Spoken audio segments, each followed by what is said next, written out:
I transmigrated into the role of the tool person, the brainless mother of the vicious supporting female character. I have two daughters. One is the green tea supporting female character, and the other is the pure as lily female lead. They fight against each other right under my nose every day, using all sorts of means, from poison to hidden weapons. To complete the task, I stay up all night taking notes and making plans, giving my daughters moral and legal education. Many years later, the heir of B City, who is aloof, affectionate, and has a jealous streak, looks at my two daughters and begins to doubt his life. Am I not the only man who is attracted to two women? When I transmigrated, the four members of the Lincoln family were having afternoon tea. Winnie, who was 5 years old, looked at her half-sister and said in a babyish voice, "I envy my sister for only knowing how to eat. Unlike me, I'm the one who cares about Dad." Bella, who was 2 months older, was struck as if by lightning. She silently put down the dessert in her hand,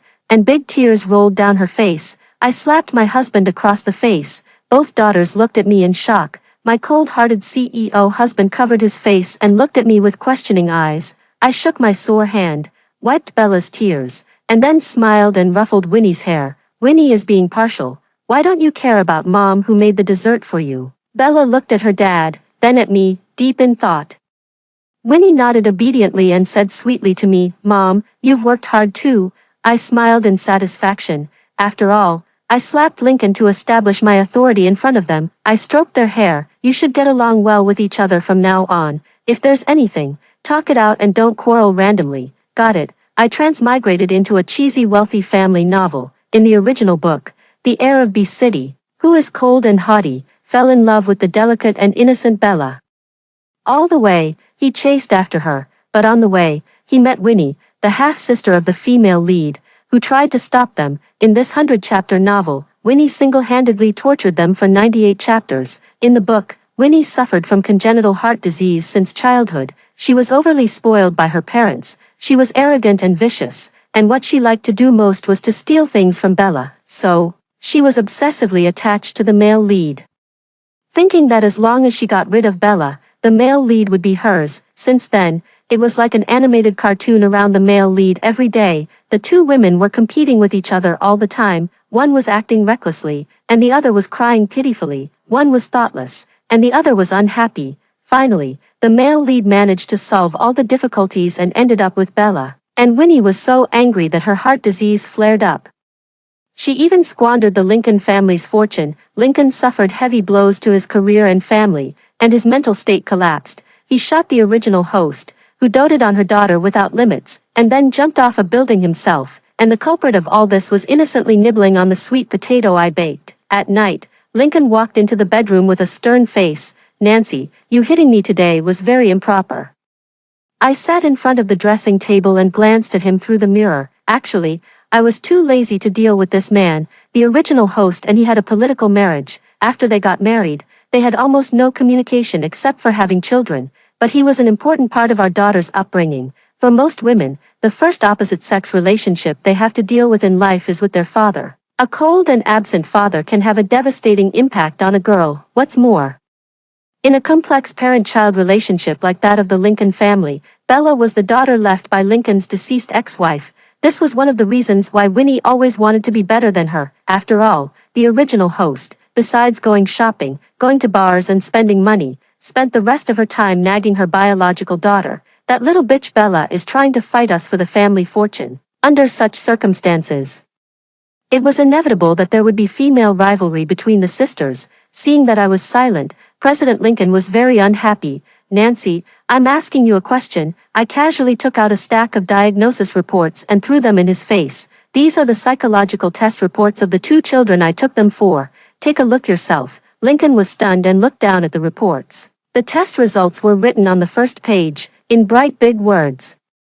"Winnie has bipolar disorder and paranoid tendencies. Bella has depressive mood and a tendency to be a people-pleaser." Lincoln threw the report aside. "It's just the emotions of children. My daughters of the Lincoln family can't be so easily affected." "Say that again before you shoot me. What are you, Lincoln? Aren't you just an ordinary person? People can get sick. What's more, with the high intensity and uninterrupted study you require of them every day, besides going to class, they have to learn dancing, piano, painting, flower arrangement, and even fencing, you also demand that they must be the first. How can they divide the first place between the two of them, at such a young age? They have to observe people's words and expressions, weigh the pros and cons, and compete for favor. How can their psychology not have problems? Lincoln was silent for a moment and frowned. We can't just let them go out and fool around every day. What kind of proper business is that?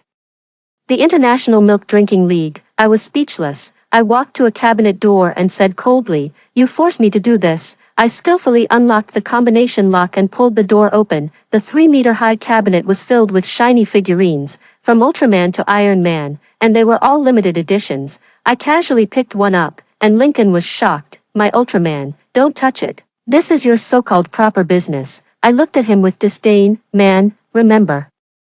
From today on, every time they cry, I'll burn one."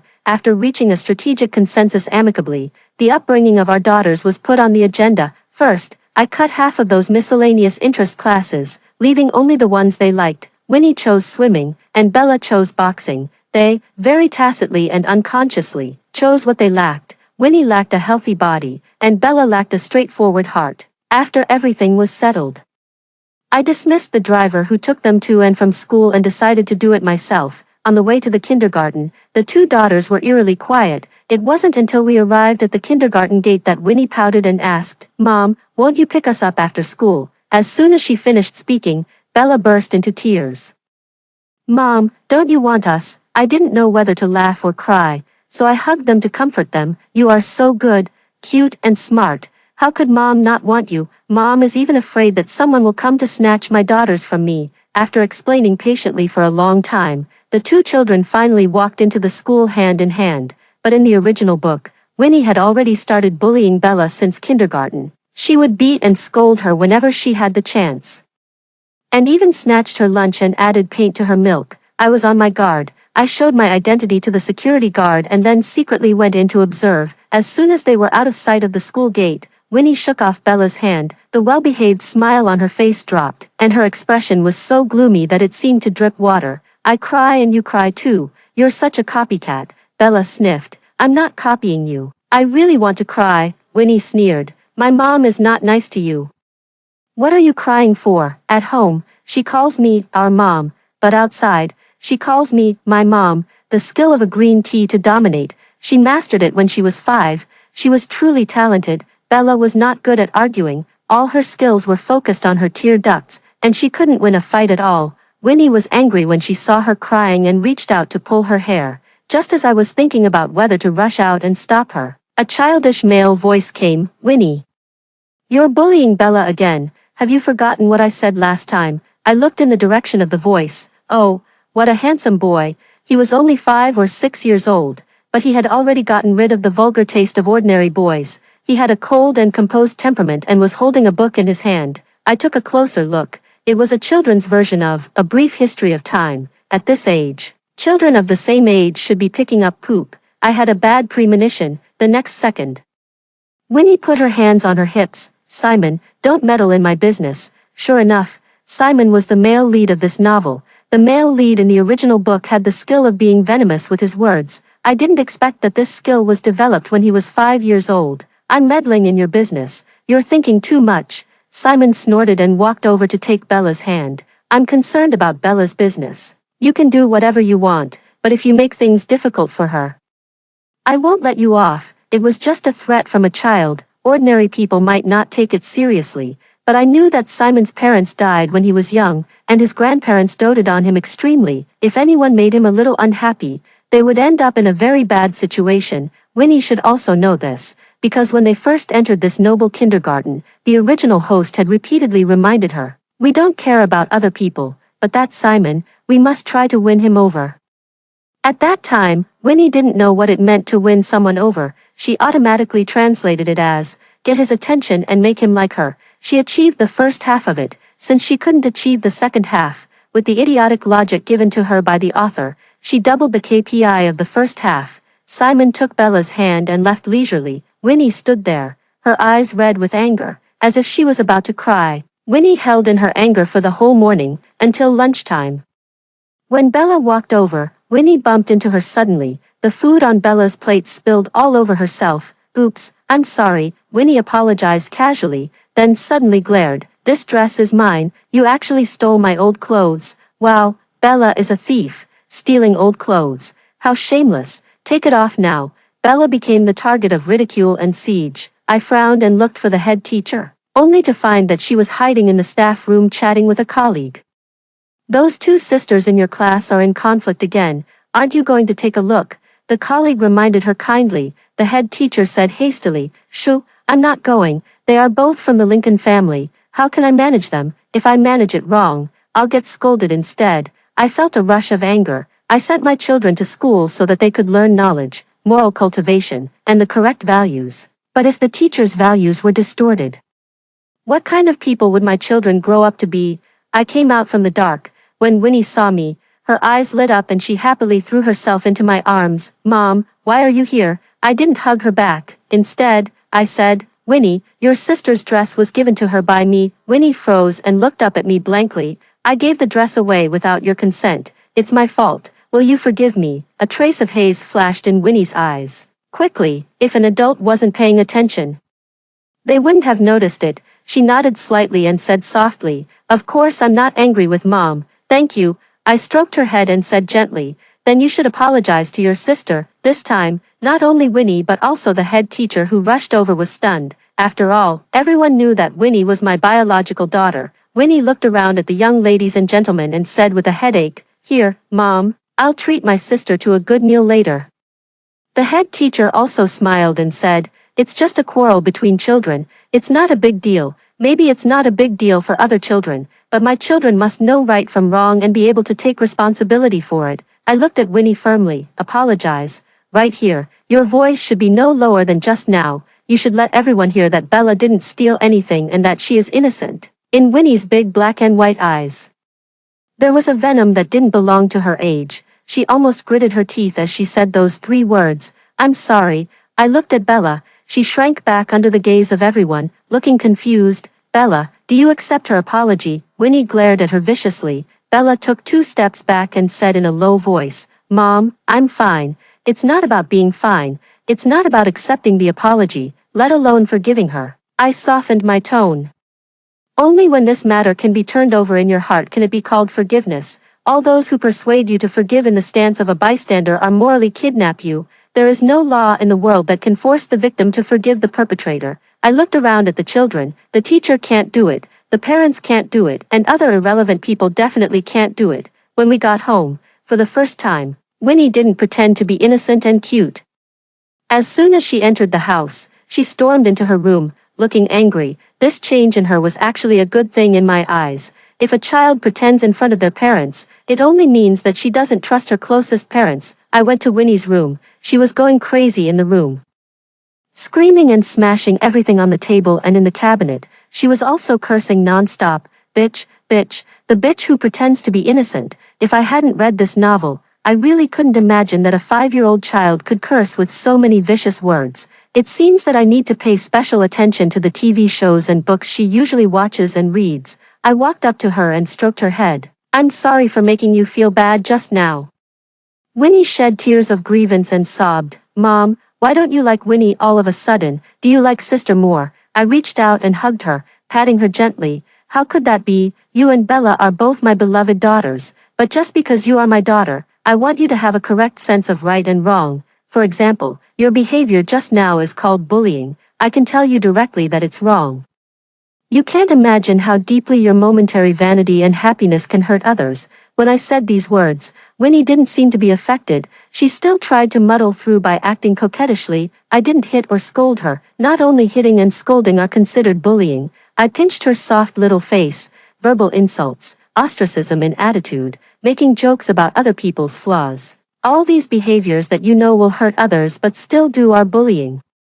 You are already excellent. You don't need to prove yourself by overriding others. Winnie looked confused. After all, she was too young and had been brainwashed by the original host for so many years. I could only sigh and say, if you can't figure this out, then Mom can only keep you at home and won't send you to school anymore. Winnie was shocked and looked up at me in disbelief. I let go of her and forced my tone to be tough. Winnie, a knowledgeable villain is more terrifying than a stupid villain. I don't want my daughter to grow up to be a monster who tramples on others and bullies the weak. To express her dissatisfaction, Winnie locked herself in the room and went on a hunger strike to protest. During dinner, I briefly told Lincoln what happened in the kindergarten, and he said he understood. Although this man is not very empathetic, his values are correct. After taking a few bites of the food, Lincoln saw that I wasn't eating and was a bit surprised. If the child doesn't want to eat, that's okay. But why aren't you eating? When a child makes a mistake, it's the parent's responsibility. I moved my eyes away from the braised pork and wiped my saliva.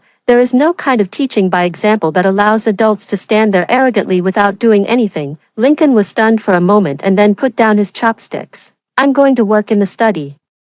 I looked at his back and smiled. Don't be too late. From today on, you have to tell the daughters bedtime stories every night. Lincoln quickly turned around. Fairy tales, me, I raised my eyebrows. Otherwise, burn an Iron Man figurine tonight. Lincoln strode into the study, and the door slammed shut. There are 3 rebellious children in the family, and one of them is overage. I'm so worried. Winnie's persistence didn't last long. Most children don't have perseverance. Soon, she came to my room and softly and obediently lay on my knees. Mom, I was wrong. I won't do that again. Mom believes you can do it, I said softly. Because Winnie is not a bad child. You are smart, hardworking, and even kind. Children are amazing. When some of their merits are noticed by others, they will try to magnify them and let more people see them. Mom, am I kind? Winnie asked. Of course. I looked at her seriously. You are considerate and greet the butler uncle. In winter, you bring a hand warmer for the driver uncle.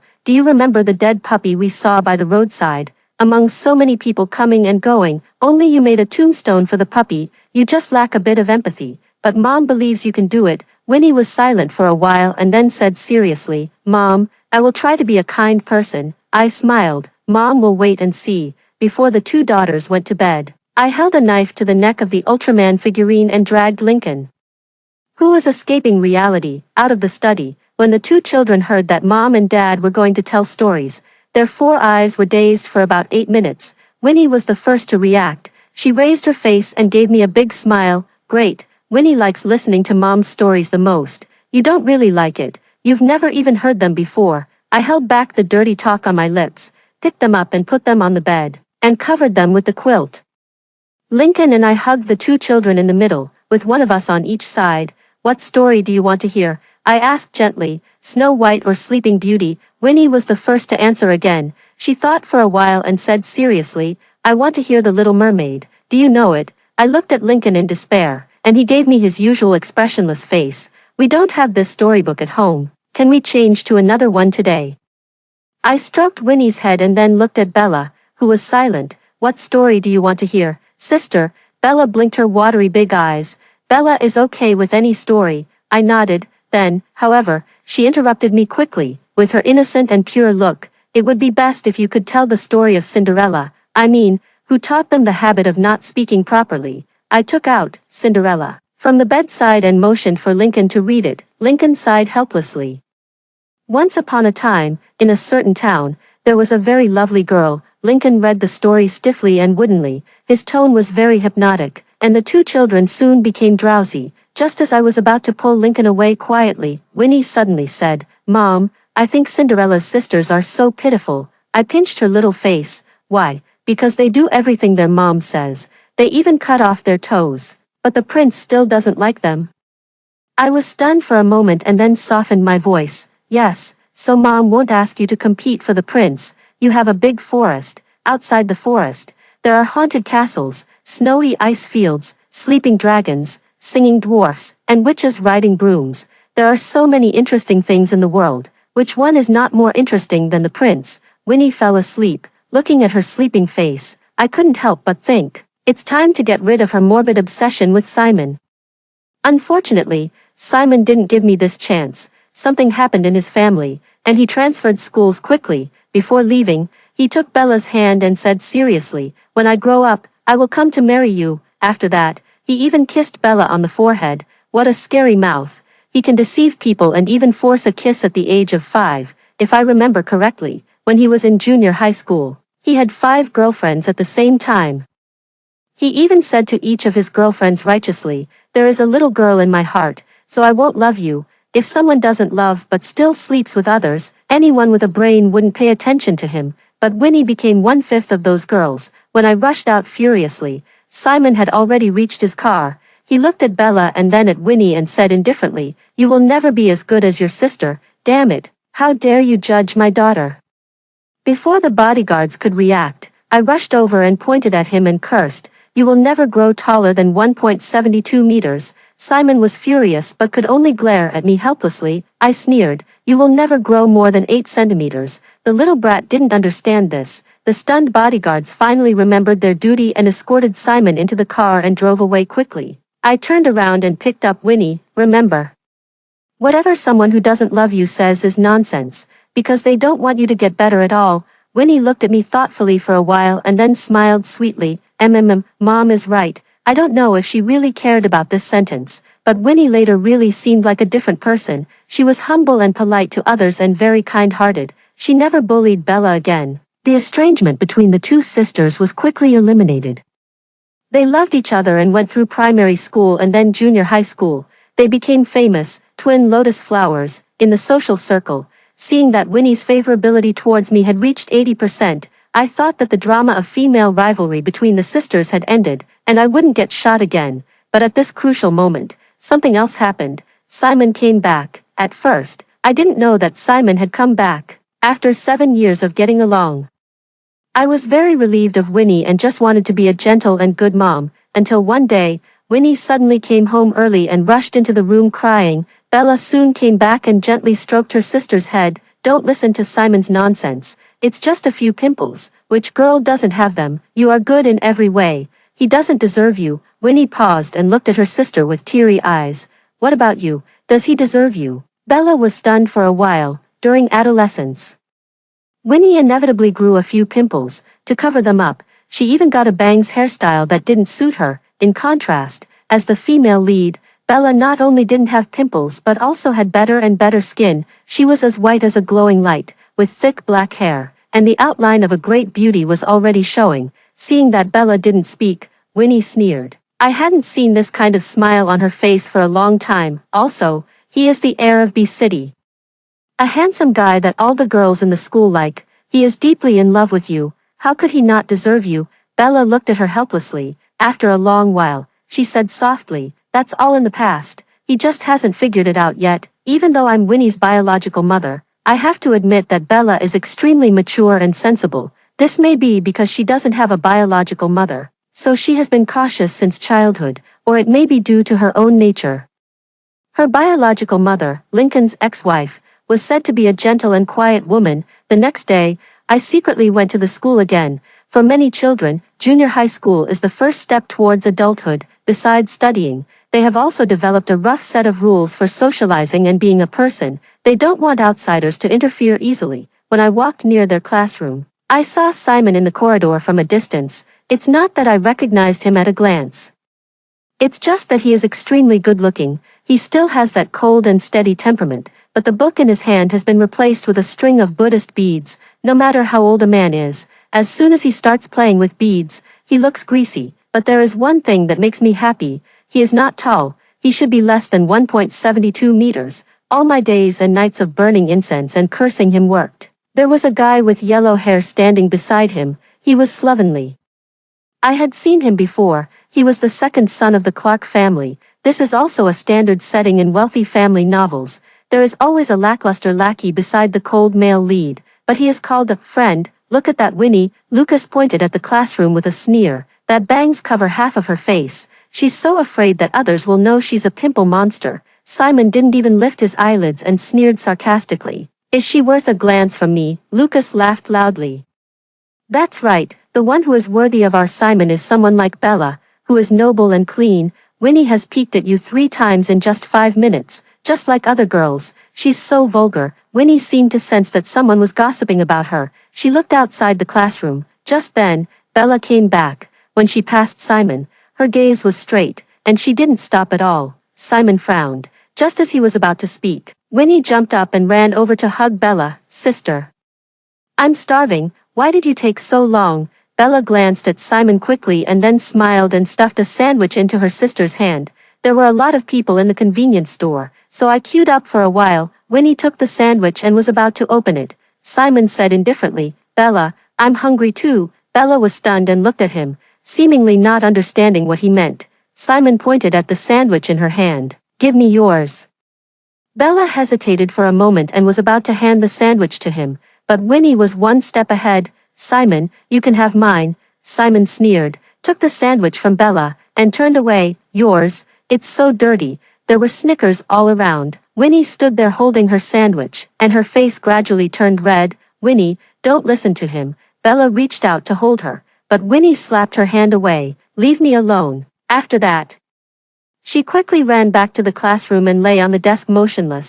I didn't show up to interfere with their actions. After thinking for a while, I just called the butler, that idol that Bella and Winnie like. "What's his name?" "Justin. Book 4 tickets for his concert for me." During dinner, I announced this news to the two sisters. "The day after tomorrow, our family of 4 is going to Justin's concert. You like him, right?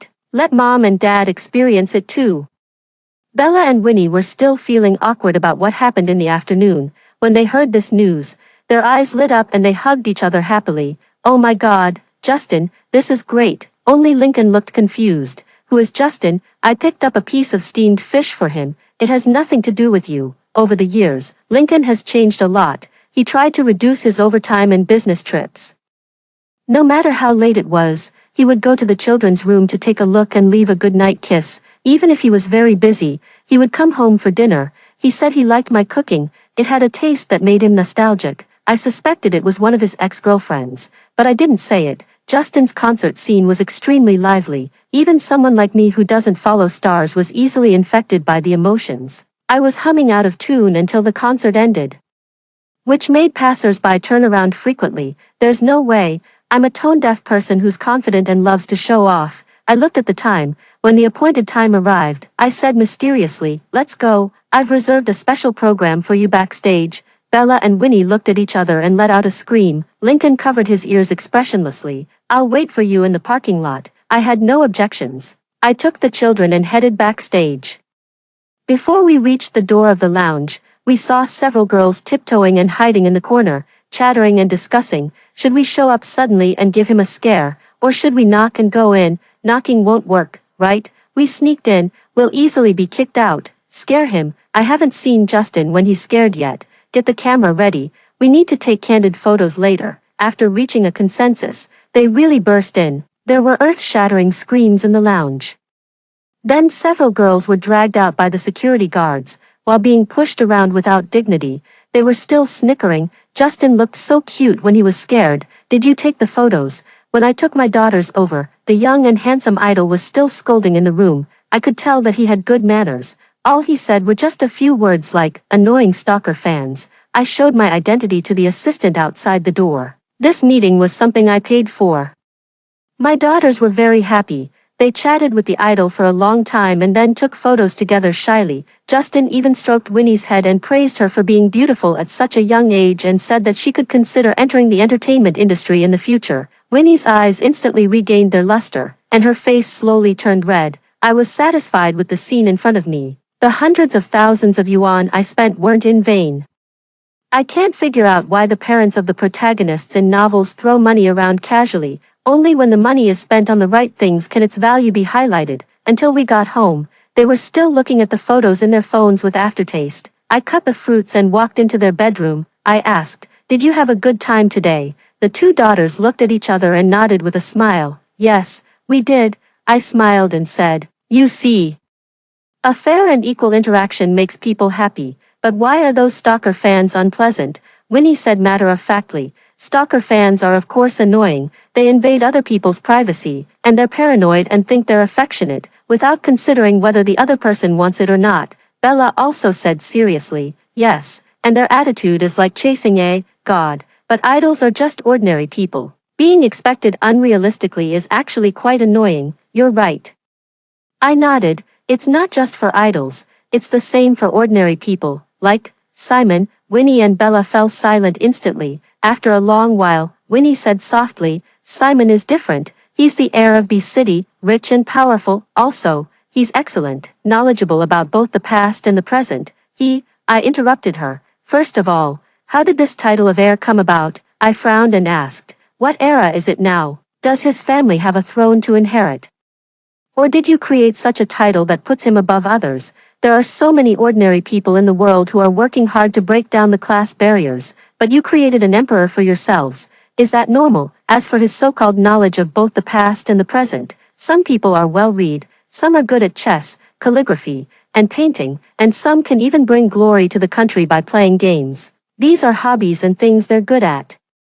And there's no need to overstate them. I hope you understand that when chasing stars, you should do it standing up, not kneeling. It's the same when chasing boys. They looked at me in surprise. I smiled and sighed. At your age, it's inevitable to have feelings. I won't ask you to go against the laws of life, but you should first understand what this feeling is, how important it is, and how to look at the person you like correctly, when you're controlled by your feelings. I hope you can seriously think about whether there's light on that person or if the light in your eyes has fallen on him. When I came out of their room, I unexpectedly found Lincoln standing at the door. He had his usual poker face, but the way he looked at me had changed. "Nancy, I almost don't recognize you these past few years," he said. "I think you're a bit like whom, an ex-girlfriend." I quickly stuffed a handful of blueberries into his mouth.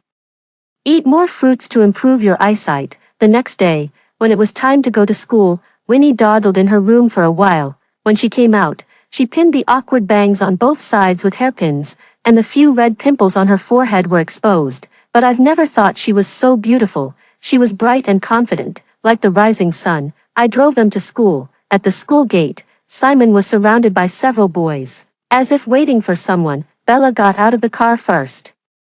When Simon saw her, he immediately took action. He stood up straight instead of leaning against the wall. He arrogantly beckoned to Bella. "I've been waiting for you. Why are you so late today?" Bella took a step back. "I didn't ask you to wait for me." In the past, Winnie wouldn't have let go of the opportunity to get close to Simon, but that day, she changed her previous attitude and smiled at Bella. "Sister, do you want to talk to him for a while? I'll go to the class first." "No." Bella took her hand. "I have nothing to say to him. Let's go together." Simon couldn't hold his arrogance anymore and stepped forward to block their way. "Bella, what's wrong with you?" He frowned and asked, "What happened? Or did someone gossip about you?" As he said this, he glanced at Winnie unfriendly. Before Winnie could speak, Bella answered first. "You're overthinking it." She looked at Simon and said seriously, "I think you may have some misunderstandings. I'll make it clear to you today. When we were young, you protected me, and I'm grateful for that, but gratitude is not love. At the age of 5 or 6, it's impossible to understand what love is." Simon stared at her, and his jealousy flared up. "What do you mean?" Bella let out a soft sigh. "What I mean is, Simon, you may not really like me. And I really don't like you." What's the reaction of a boy who's been rejected in public, anyway? Simon, the so-called heir of B City, reacted very strongly. In school, as the cold and noble heir, he was inconvenient to deal with it personally, so he let Lucas take the lead in ostracizing Bella and Winnie. At the same time, some disgusting rumors were spread. It was said that Bella seemed innocent on the surface, but she was actually a scheming bitch. It was also said that Winnie had been Simon's admirer since she was a child and had even had an abortion for him. The adult battlefield was also not peaceful. In the business circle, it was rumored that the eldest daughter of the Lincoln family had offended the grandson of the Hudson family. The old master of the Hudson family was furious and was going to deal with the Lincoln family, even though I've always separated the management of my career and family. I have to admit that the commotion Simon caused was bigger than I expected. Every night when Lincoln came home, he looked as if his head was splitting with pain. After a few days, Bella couldn't hold on anymore. She cried and threw herself into my arms. "Mom, it's all my fault. I've dragged our family down," she sobbed.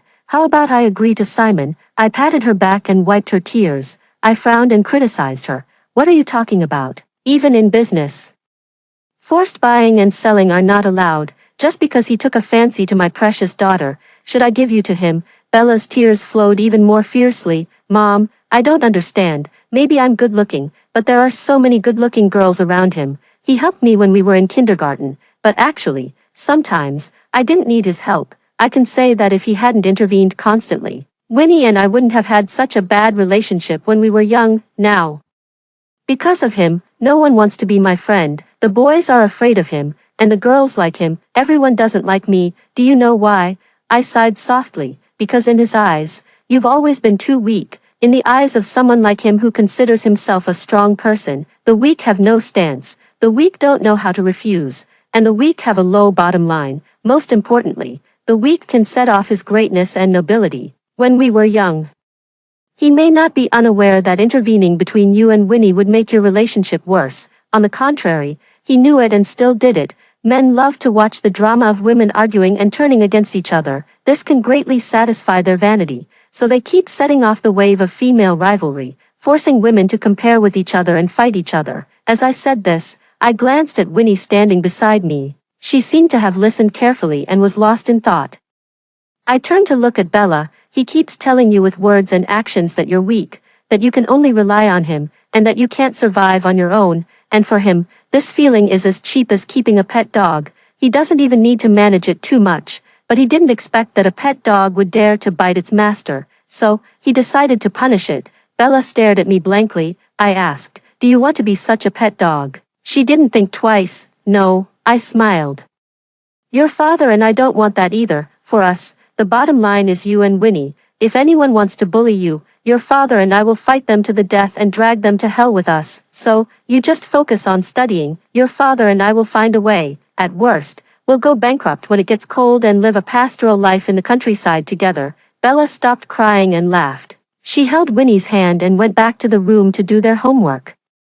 As soon as their figures disappeared, I heard a laugh behind me. I turned around and saw my unlucky husband. Since I transmigrated, Lincoln has always had his cold face. This was the first time I saw him laugh, living a pastoral life in the countryside. He couldn't stop laughing. "Aren't you going to ask if I agree?"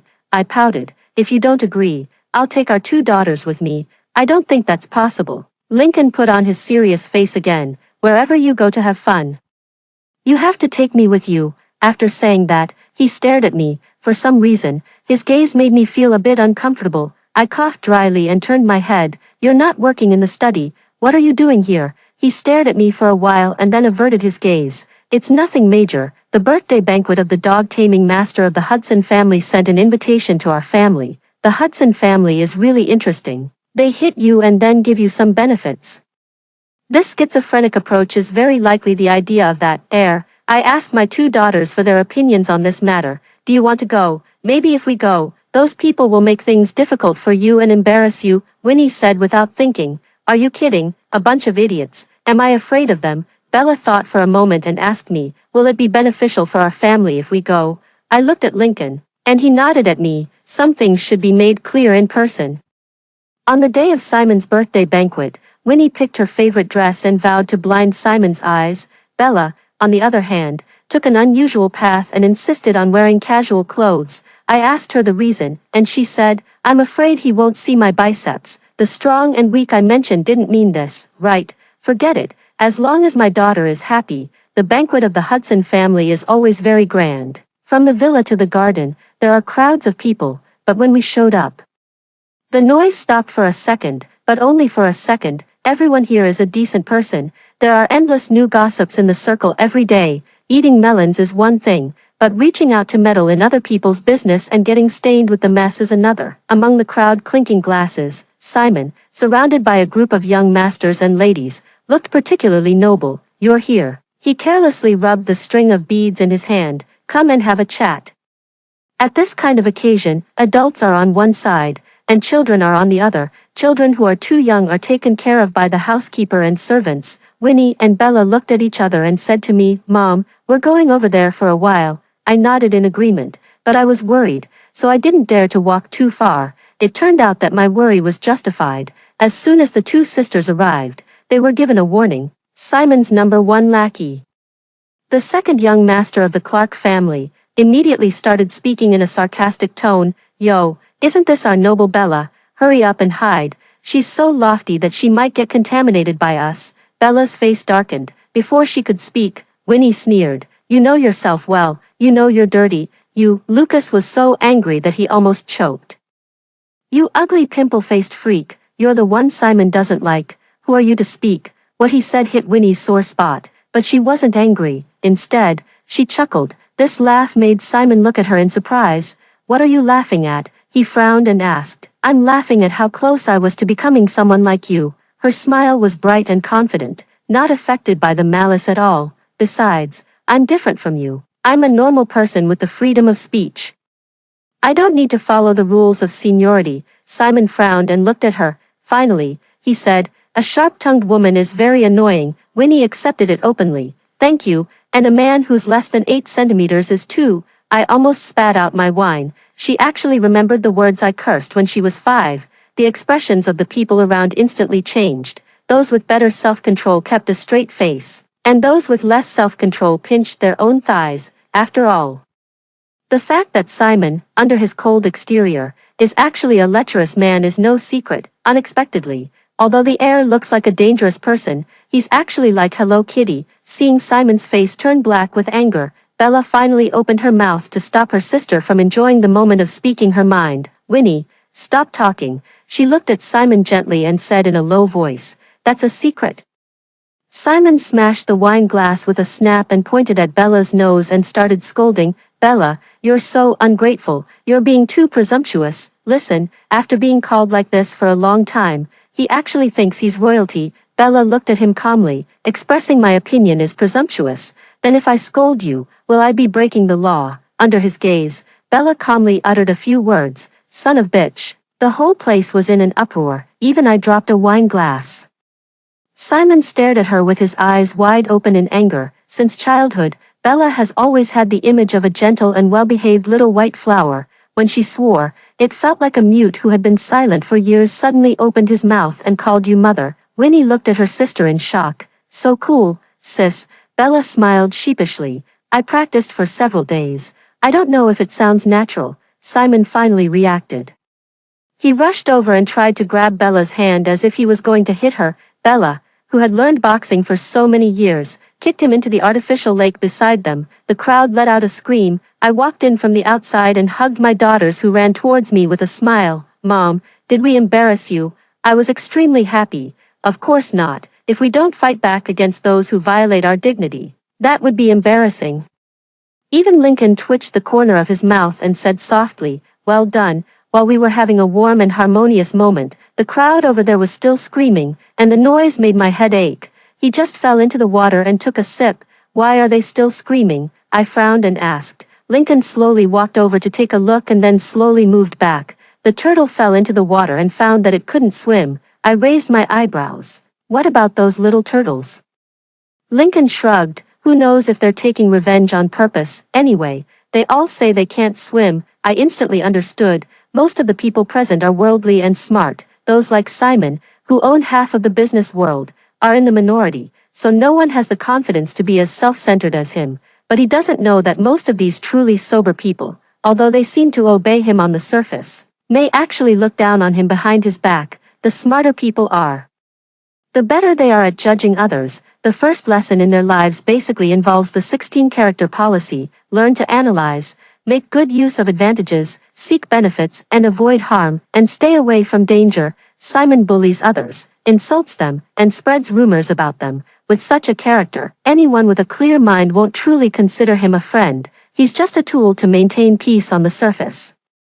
It's something they're happy to see when he runs into trouble and suffers a setback. Seeing Simon flailing in the water and gradually losing his strength, finally, one of my daughters moved. She tied her big skirt into a knot, took a few quick steps, and jumped into the water like a mermaid. In the air, the words she coldly spat out just now still lingered. Tisk, useless. When Simon was fished out, he had already fallen into a coma. Winnie skillfully pressed on his chest and stomach.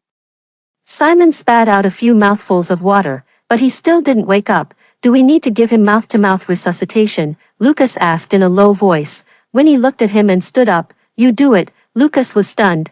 It was too late to refuse. Winnie pushed him, and he knelt in front of Simon. He thought for a while and then leaned in like a hero, sacrificing his arm. Before he could touch Simon, Simon groaned and woke up. He sat up and coughed for a while. Then he said to Winnie with a complicated expression, You don't think that just because you saved me, I'll thank you. I won't like you either. Winnie narrowed her eyes. If you dare to like me, I'll kick you back into the water. You. Before Simon could say anything, the housekeeper came over in a hurry and announced, The old master of the Hudson family is going to speak.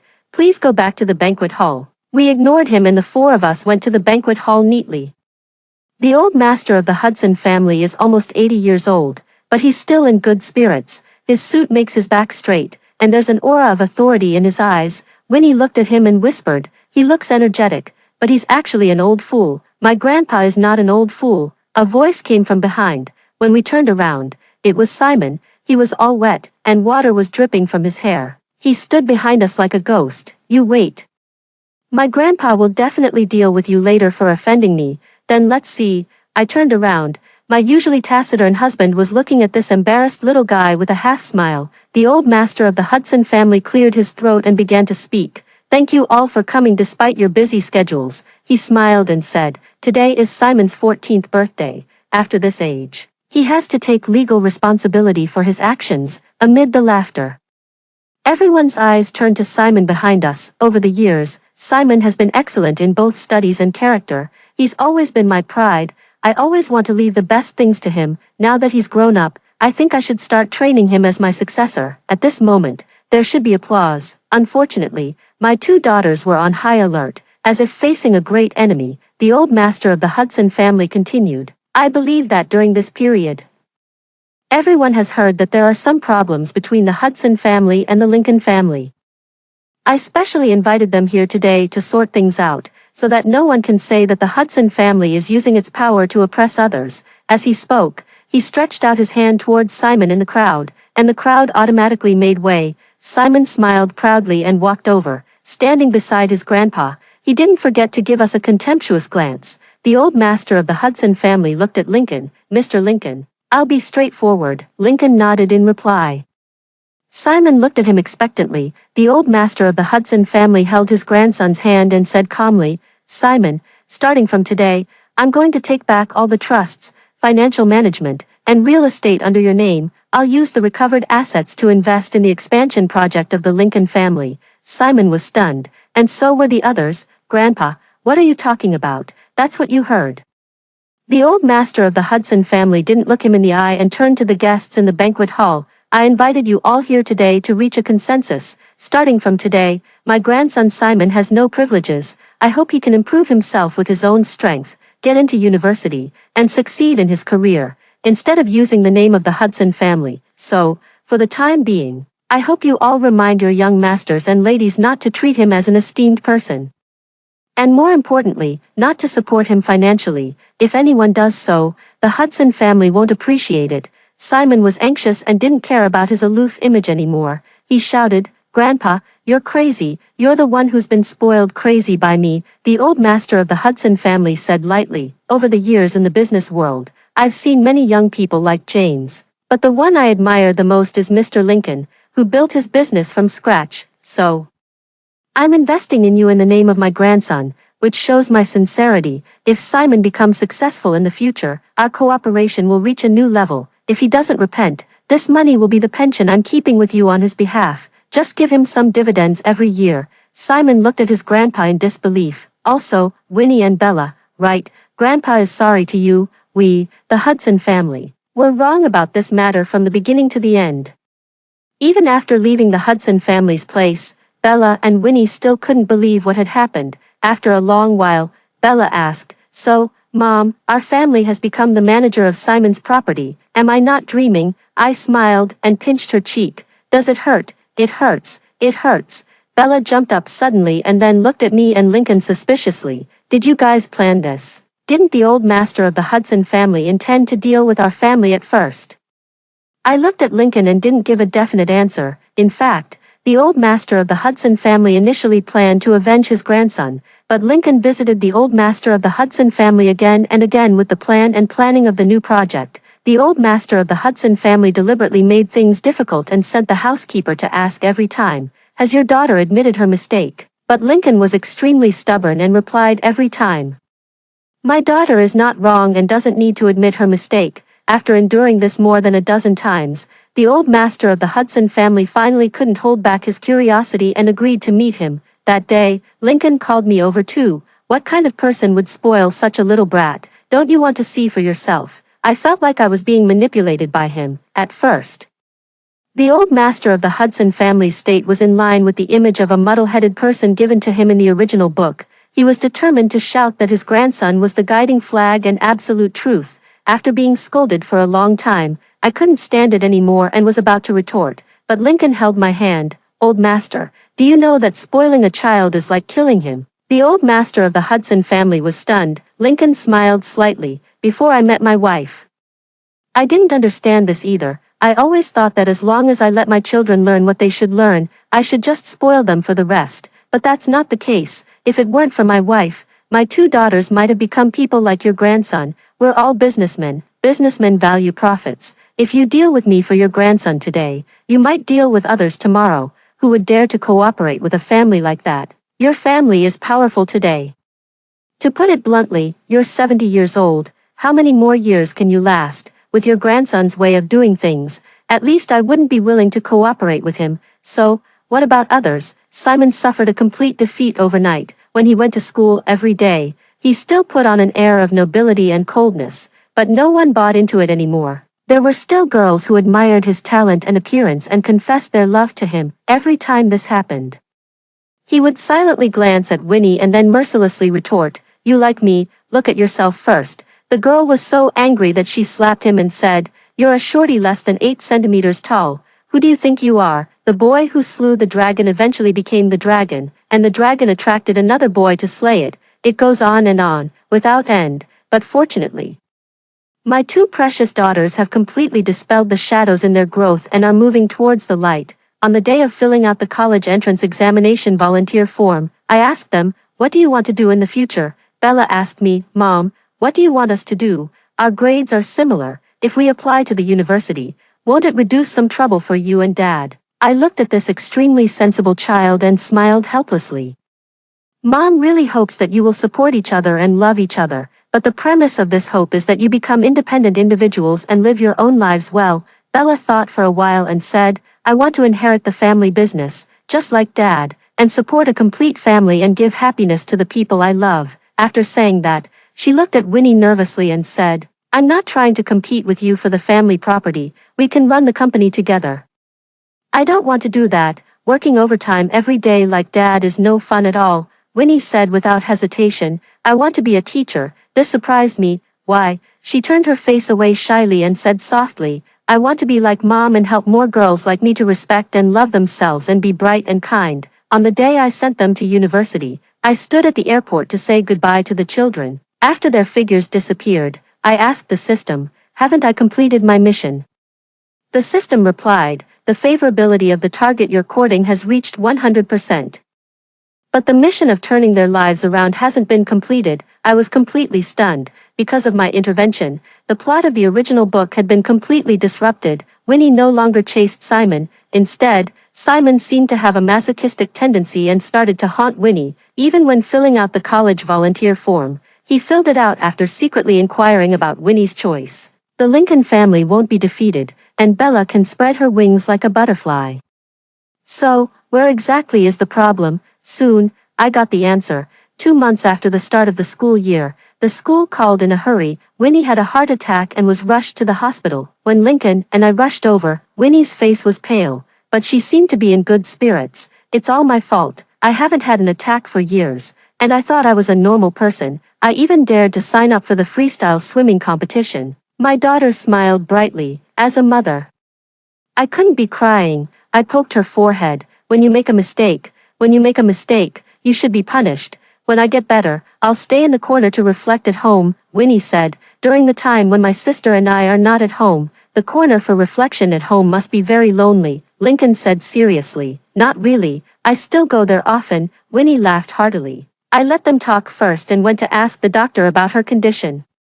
The doctor said that Winnie's condition was not optimistic.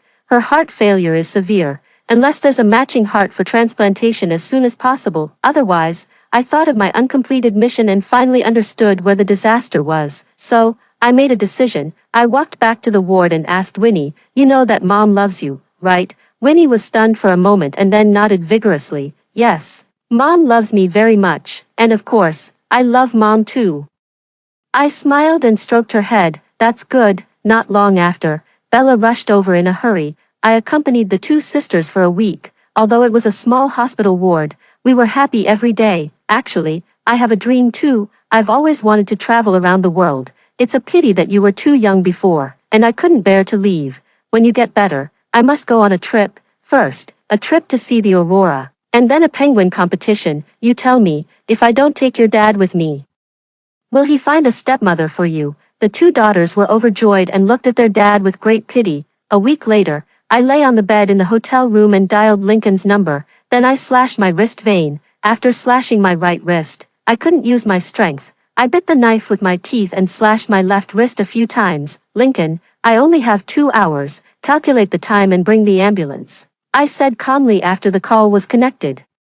I've done the matching in advance. My heart is a match for Winnie's. Before you bring them here, tell the doctor to prepare for the transplantation. Lincoln reacted quickly. Nancy, what are you going to do? Nancy, no, Wendy. His voice was a little hoarse. I don't know what to call you. Wendy was the name of Bella's biological mother. I chuckled. I'm Nancy and also Wendy. You're so smart. When did you find out? Only Wendy knows where I hide my figurines and what the password is.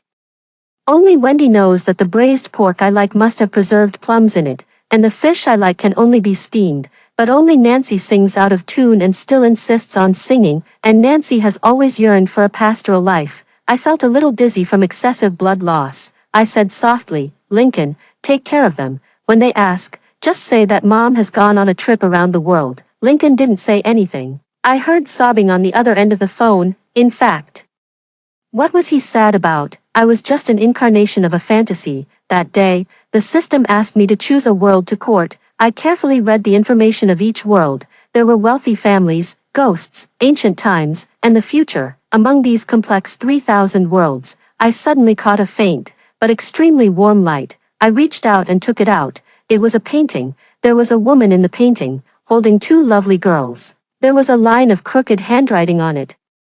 Bella and Winnie, I hope to have a good mom. At the moment when my heart moved, I absorbed the beautiful fantasy of the girls in the painting about their mother. There was the tenderness of Bella's biological mother and the freedom of Winnie's mother. I was attracted by that beautiful fantasy and came because of their call. Lincoln did a good job. I was pushed into the operating room at the most appropriate time, before my consciousness completely dissipated. I couldn't help but think that this might be what a mother's life is like. At least, I've experienced it completely. The white light of the system finally appeared. The courting mission is over. Consciousness export starts. My soul floated out of my body and walked to Winnie's hospital bed. I gently kissed her forehead. This is the last gift from Mom. If one day, your life encounters darkness again, even if Mom is not there, you have to remember to do your best to dispel the haze for yourself. The dark clouds will only cover your eyes briefly, but the sun is always there, shining brightly. After hearing the story above, what are your thoughts? Feel free to share your opinions in the comments section. Looking forward to hearing from you. If you liked this story, don't forget to like it, share it, and subscribe to my channel. See you next time.